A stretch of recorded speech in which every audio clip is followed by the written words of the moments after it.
Senator, lumulutang din po ngayon yung pangalan ni Senator Tito Soto na posibleng makalaban Mhm.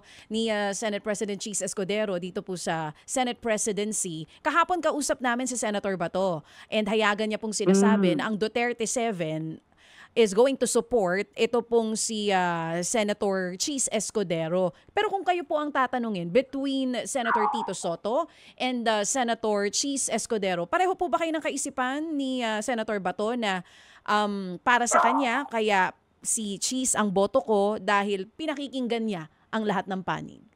Ano pong komento niyo doon? Well, na-appreciate ko naman yung pag-SP ni SP 'no, SP Cheese nung nakaraang kongreso. Pero hindi na lang ako magko-comment sa kanila ni Sen. Tito dahil nga hindi ko talaga balak sumali sa majority.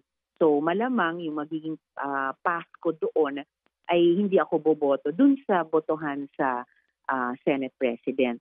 So sinusubaybayan ko yung pagbuo ng minority at saka yung posibilidad o pangangailangan ba na kung hindi man magbuo ng independent block, then manatiling independent senator. So bahagi po yan ng pagbuo ng final decision ko para sa umaga ng July 28.